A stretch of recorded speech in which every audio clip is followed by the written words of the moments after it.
Hey guys, out here at the range trying out this Barska spotting scope.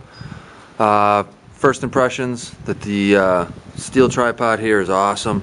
Definitely keeps a nice solid stand here on the shooting bench. This thing is nice and solid on the tripod as well. Doesn't wiggle around or move a whole lot.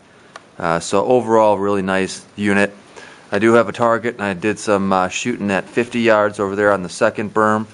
And then I did some shooting at a couple targets down there at the 100-yard berm.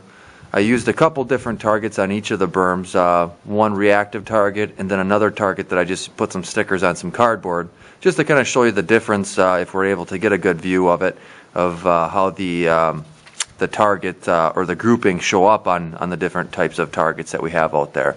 Right now I have it under the 100-yard marker, and I did try doing this a little bit, and it's very difficult to actually get a clear view down here. It does look a lot better when you're looking at down it physically, but as you can see there at 100 yards, you can see my reactive target on the right hand side there, and then just my cardboard with the stickers on the left hand side.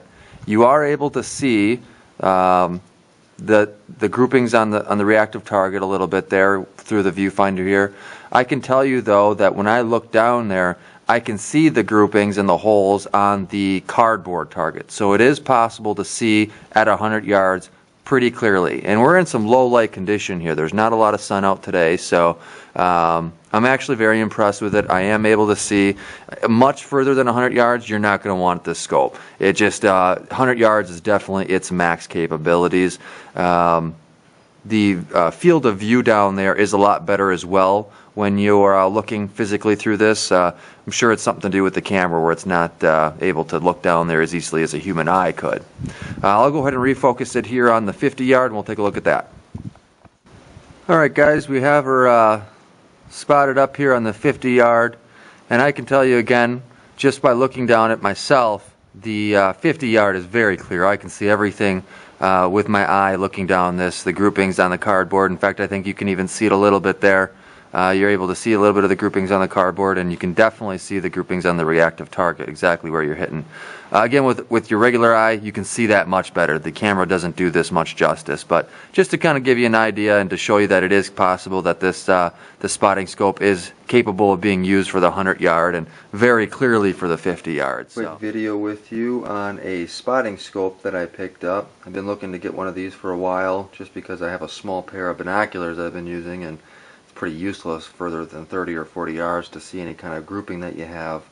So I really wanted something that was going to be able to show me the 50 and 100-yard lanes without too much of a problem. There was a lot of expensive choices out there. I actually went with this one, which was one of the lowest powered Barska ones that I could find, and it ran about $55. There are a few others between the $50 and $100 range, but another thing that I was looking for was that I needed something a little bit more compact, and this kind of fits that bill. It's a nice size. It won't take up too much space in my range bag. So overall, with the size and the telescoping that it does, it should work out fine for me. So what you're looking at here is the Barska Benchmark DFS spotting scope. It's the 8 to 224 magnification by 58 millimeter objective lens WP. I believe that's also the model number that they use. And as you can see, it says 8 to 24 zoom magnification, 58 millimeter objective lens. It is O-ring sealed for 100% waterproof protection, which is definitely a plus, especially if you're using it, as a spotting scope, kind of nature spotting or something. Having it out in the rainy season is something that you're able to do without any problems. It says nitrogen purge to prevent fogging, which is real nice, especially in the winter. Dynamic focusing system. You can focus the front, or I should say you can focus it by spinning the front of the camera lens, and then your magnification you adjust by turning the rear lens area there. It also has a Porro prism design and fully coated optics. It does have a couple accessories here. I did already open the box and remove everything from the bags that it comes in, but it does come with a soft carrying case, which is real nice, a pan head lever tripod, which I'll show you, and a kind of a pistol grip handheld that'll screw onto the bottom here for spotting, which is real nice as well.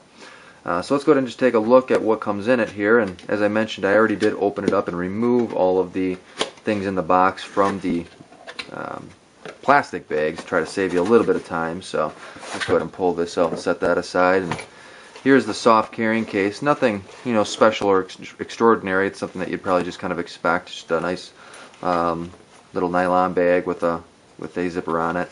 It does break into two different compartments. There's a kind of an inner liner there, right down the middle. What I have on the top is the tripod, and I was actually really surprised with this tripod. It's a nice metal tripod, and it seems like it's going to be real sturdy. It doesn't have a lot of wiggle or play, and again, made out of metal, so you have a lot more durability with this particular tripod than a lot of those plastic pieces of junk that you'll get. So actually really surprised and real happy with that. It also comes with the pistol grip, as I already mentioned. You can screw this into the bottom. This spotting scope does have kind of the universal screw-in attachment that a lot of video cameras and cameras use, so pretty much any tripod will work for it, but just having that pistol grip is kind of nice, I guess, for some people who like to do nature spotting. Going further into it, we have the actual lens cleaner that they give usually with these types of things. The owner's manual, scope manual here, and the actual scope. And as you can see, again, just having it in my palm of my hand, it is very small. It's not much bigger than a binoculars, a large size binocular. So this is, you know, a real nice size. It won't take up a lot of space in my range bag. Don't really even need to keep it in the soft carrying case. Probably could keep it right in my range bag just like that. Probably wouldn't be an issue. It does have the lens cover on the front, which is attached, which is kind of nice. The rear lens cover here that covers the eye viewer is not attached, so make sure you don't lose those. But overall, nice solid design. It's kind of a polyurethane or composite material on the outside, but overall it feels durable, feels rugged. Doesn't seem like it's going to fall apart or anything. Anxious to get it out to the range. I'll include some video here with it, you know, through the viewfinder and see if we can see that 100-yard grouping. So hopefully it works out. I probably will actually include that video footage prior to me talking. But if you have any questions or anything, feel free to let me know. Otherwise, I hope this helps you out, and thanks for watching, guys.